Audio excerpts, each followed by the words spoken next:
On a calm Tuesday morning, exactly 8 a.m. in Ouagadougou, something unexpected happened that would send shockwaves across the world and leave Israel stunned.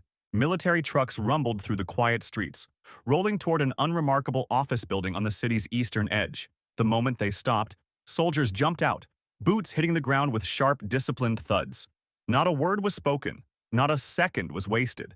They moved in with silent precision. But the moment they stepped inside, the world seemed to freeze. Before them lay stacks of classified documents, hard drives, and encrypted phones.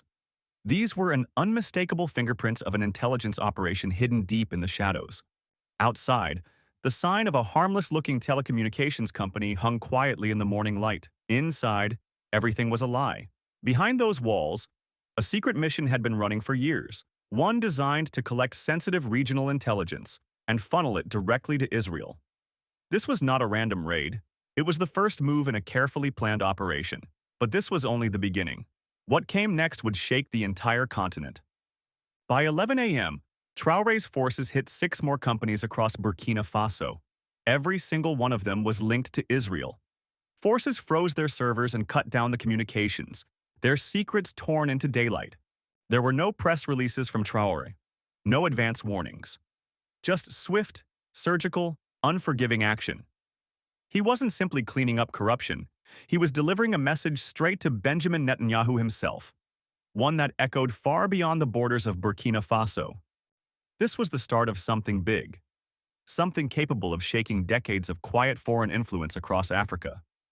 For years, Israel had carefully built a web across the continent. On the surface, it seemed harmless. Defense deals, shiny technology partnerships, generous aid programs. But beneath that polished exterior lay hidden strings. Strings tied to agendas crafted in silence. Agendas designed to give Israel access to Africa's most valuable intelligence, like to Africa's resources, political movements, and migration routes. Some companies, like the one raided that morning in Ouagadougou, were nothing more than intelligence fronts dressed as legitimate businesses. They operated in the shadows, quietly and confidently, until Traoré stepped in. Because Traoré had been watching. And when he moved with absolute, calculated precision. At 2 p.m. that same Tuesday, he stood before reporters. He didn't raise his voice. He didn't pound the table. He spoke slowly, firmly, carrying the weight of an entire continent in a single sentence. Africa is not your blind spot anymore. The message was not subtle. It was aimed directly at Netanyahu. Then, Traoré backed his words with action. Every defense and surveillance contract with Israel was canceled on the spot. Any organization tied to foreign intelligence was ordered to shut down and leave. Diplomats suspected of involvement were told they had, until sunrise, to pack. Almost instantly, images began flooding the internet. Abandoned offices, boxed computers, soldiers escorting workers out. Trucks rumbled away carrying crates of encrypted devices. Traoré didn't ask for permission. He didn't negotiate. He acted, and the world was forced to watch. By nightfall, the ripple effect had already begun. Mali halted all imports of Israeli military tech. Guinea suspended its cybersecurity partnerships. Niger opened investigations into foreign-funded infrastructure projects. In just 72 hours, 3 African nations aligned themselves with Burkina Faso. A wave was rising. A movement was forming. But the greatest shock was felt in Tel Aviv. Netanyahu called an emergency meeting. Behind closed doors, panic simmered. Advisors scrambled for solutions.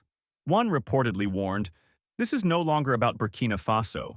He's building a wall against us." And they were right. Traoré wasn't shutting down a few companies. He was rewriting the rules of African sovereignty. His strategy had a name: the counterintelligence doctrine. It rested on 3 pillars. 1. Total transparency.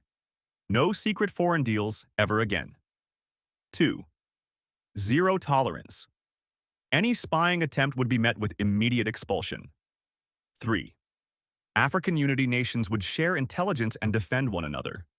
This wasn't aimed only at Israel. It was a shield against all foreign exploitation, past or present. Meanwhile, something powerful was unfolding across Burkina Faso. People poured into the streets. celebrating, cheering, raising their voices not in protest, but in triumph. Banners filled the air. Africa is not for sale. No more shadows. For decades, African nations had been treated like pieces on someone else's chessboard, deals made behind closed doors, secrets kept from the people. Traoré shattered that. He opened everything, laid it bare, and for the first time in a long time, Africans felt genuine hope. He wasn't just their president, he was their voice. Conversations shifted across the country. People began asking, what does real freedom look like?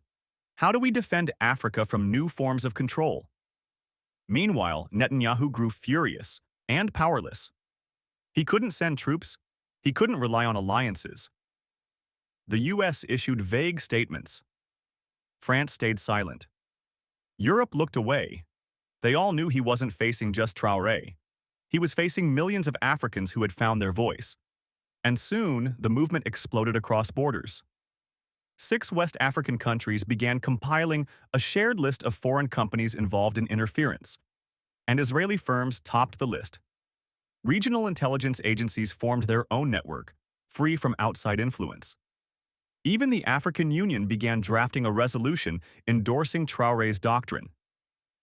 What began as a crackdown transformed into a continental uprising. For centuries, Africa had been stripped of land, minerals, dignity. Colonial powers carved it with straight lines. Modern powers manipulated it through money, weapons, and secret pacts. Traoré broke that silence. He showed that Africa could stand tall without someone else's help. But this struggle is far from over.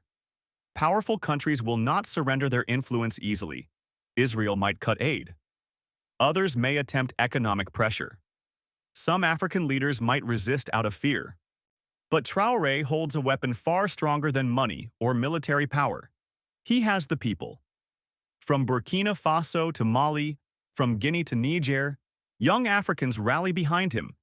They see in him a new kind of leadership, one that refuses to bow to old empires. If more nations join, Africa could form a united front. The world cannot ignore.